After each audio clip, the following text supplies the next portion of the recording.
Today, we're going to talk about real estate fraud. Unfortunately, there's fraudsters everywhere. Specifically in Florida, we have seen an uptick in scams, wire fraud, deed fraud, and fake sellers. So today, I'm going to give you some examples. As someone who's become a very successful real estate agent, obviously we have run into fraudulent situations. So I'll tell you exactly what happened and then how we dealt with it, and then give you some ideas and tips on how you can protect yourself from this happening to you. According to FTC reports, there was in 2024 $866 million in losses due to fraud in Florida and about 115,000 identity theft victims. So why is Florida a place where you have so much fraud, more than most states in the country? Well, one of the reasons is we have a lot of people that are second homes, absentee owners. We also have a lot of vacant lot listings. So when you have that, you have a lot of more remote closings and other people that may not be familiar with the way you have to protect yourself in Florida. So there are a lot of scams out there, especially with title companies when it comes to wiring. So you might get an email, it looks like your title company, but when you look at the address in the top and the header, you click on it and it actually is some random email address. So you want to be really careful when you're wiring funds to always call the title company, the actual title company, and verify their wire instructions before you send the money, because there's so many scams out there. You can't be too careful, and if you do send that money, I have heard cases where they've never been able to get the funds back, so you can't be too careful on that. The second thing I want to talk about is fake sellers that are impersonating an owner of a property. So I have a personal example of this. Recently, we had someone call us and they had a lot they wanted to list for sale. Now in Florida, realtors are not required to collect driver's license identification or this when it comes to sellers. However, that could be a good practice and you might want to implement that. And after what we went through, I think we may do that, especially for sellers that you don't meet in person or you don't know personally, or something doesn't seem right. For this particular seller, there wasn't any of those real red flags. They wanted us to sell a lot. They sounded legitimate. We listed it. We got it under contract. We had a buyer. The buyer was Pulte Homes and they went through their own diligence. When you deal with a builder like that, they're going to use their own title company. But any good title company really should be able to figure this out. But we went through diligence for about 90 days, even discovered certain things on the lot, like, they found gophers that were burrowing and all kinds of other things happening. So had to readjust the contract price a couple times. Then we got closer to closing and the title company could not verify the ID of the seller. It kept coming back with errors. So at that point, they started writing letters to the owner on record and also tried to contact the owner on record and try to figure out what was going on. And we discovered, because they were able to reach this person, that it was a fraudulent seller that we were dealing with, because they were able to get in touch with the real seller. Now in this circumstance, the title company sent out letters. A lot of people get a lot of junk mail. They just throw them away and throw them away. So one of the things I suggest for title companies to do is send a FedEx envelope to the original owner on record, because that's the one they open. When you get a FedEx envelope, you always open it. So that's what happened in this case. They didn't see the first couple letters, then got the FedEx, and then they opened it, and then they called the title company, and that's how it was discovered. We were able to stop the transaction before it actually happened. But obviously, it's not ideal for anybody, because number one, it's fraud. And also number two, if you think about it from our perspective, we went out, we took pictures, we marketed the property, we worked to sell the property, we did all this and all that just to find out that it was a fraudulent seller. I spoke to the actual seller, gave them a lot of good information. After that, helped them, with their filing of their reports, and even let them know about the gopher that was burrowing on the land that they wouldn't have known about. But obviously, ideally, having some better checks and balances, even though they're not required as an agent, is something we're implementing in our practice, so we can make sure that the sellers are legitimate from the beginning before we go through all that work.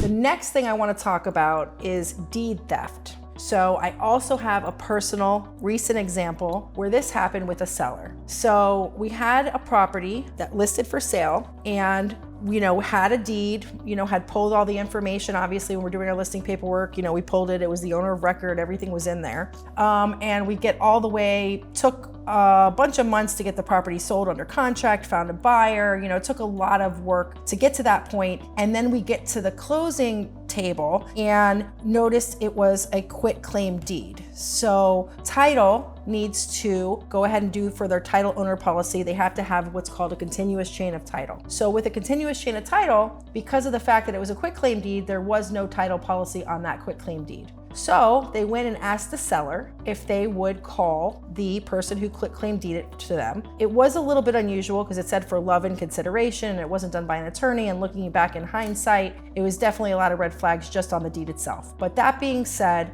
can you call this person? Can they write a letter and verify that they actually gifted this property to you for no consideration or for love and affection? So they said, absolutely not. We're not contacting that person at all. We won't be bringing them into this transaction and blah, blah, blah. And we got a lot of pushback, which is a huge, huge, huge red flag. So at that point, we're saying, doesn't sound like there's much love and affection anymore on this transaction. But we're also saying, what is the problem here? Why can't you call to verify or have this person write a letter? So obviously the title company and parties appropriately contacted the prior person, and it was discovered that not only with that property, but a few other properties, that some documents were put in front of this person in another country, thought they were signing one property over, but ended up signing for 5 properties. So 4 of them were fraudulent and 1 of them was not, and this person didn't speak English, and it was just this big whole thing, right? And obviously it was somebody who was elderly, so it was very sad. And then talking to their son about what was going on, it was just a very big to-do. But getting so far down the road and this being discovered so late was stressful on everybody, because now the buyer has already gone through their entire process. They're ready to close. We can't clear title. And obviously it was just unfortunate to find out what was going on. In this circumstance, obviously you notify all parties, you take the listing down. It's obviously not a legitimate listing, and you have to move forward, but it causes a lot of time, a lot of energy, and a lot of angst. So one of the things that I learned from this was constantly the seller was like, we got to sell this property quickly. We got to sell it quickly. Just more pressure than usual, a normal seller, right? Just wanting to get it done, not really caring about price, not really, like looking back, there was some red flags that should have been caught. Obviously they were the name on title, so we didn't really know until it was discovered the deed was fraudulent. But it's something to think about when you see red flags from people wanting to close with unusual means, people not wanting to use certain title companies, people pressuring you to close quickly with no explanation. When it doesn't smell right, usually there's something that's not right. So this is something that's a lesson for everybody that was involved. And unfortunately we had to cancel it, and the buyer's agent, we ended up helping them find another property, but it was not the ideal situation, and the time that went into that transaction, and then getting all the way to the end and it not closing was stressful for all parties. So that's an example of a fraudulent seller and how it can occur in everyday life. Also recently, there's a lot of other lot listings. Title companies are getting better. I had a friend this morning text me. Title company reached out to them because a seller had asked for a CMA for their property that they were going to list for sale. It was a lot, and this lot was located in Titusville. So they texted me. They said, is this fraudulent? I said, actually, it's not. This is actually a legitimate title company that's reaching out to you, that's asking if you're a legitimate owner. So if you get a call, a text, an email, a letter from a title company asking you about your property and asking if you're the real owner, please call them back and please let them know. Because what they're trying to do, more and more title companies, since there's so much fraud, is they're sending letters and they're reaching out to the owner of record to verify that it is a legitimate transaction. So it can't hurt to call them and say, hey, I am the real owner. Generally they're not fraudulent if they're reaching out to you to ask if you're a legitimate owner. So that's something to be careful about.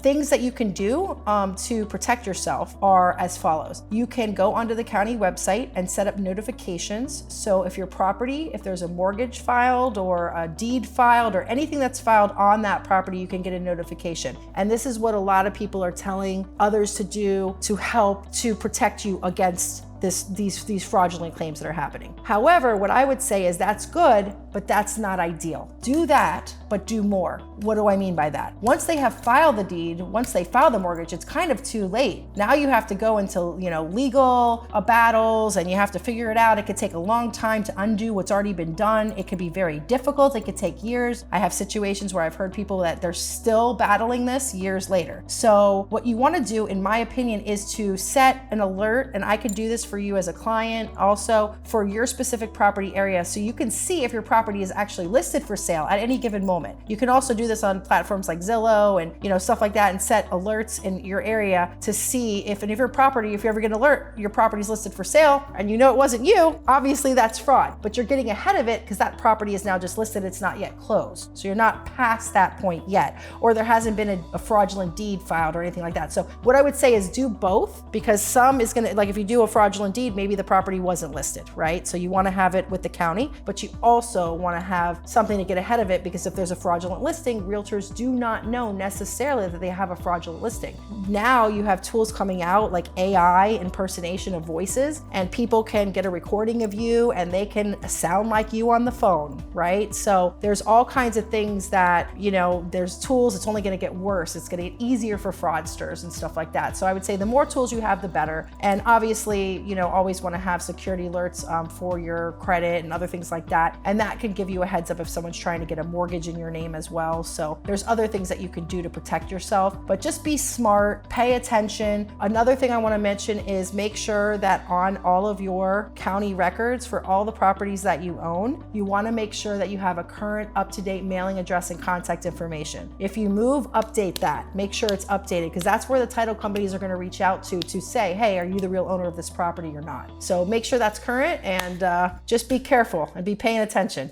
So now I want to talk about things that are just too good to be true. And this goes for land listings that I see, it goes for sale listings, and it also goes for rental listings. I can't tell you how many times, even this year, I've had people who have said, oh my God, I see this house for rent and it's half the price of all the other houses in the neighborhood and this and that. And I go and look into it and it's actually a scam. So there's so many scammers out there. It's very easy to put a listing up on Zillow. Zillow has changed, and now they are charging, $1.50 a day for certain listings if you have more than one. So they're trying to prevent that from happening, but it's still happening. And if you are, seeing a listing that's too good to be true, they want a deposit right away, they're not really asking you for much to rent, it's probably a scam. So you really, really got to be careful, because that's another example of a way that you're not going to get money back.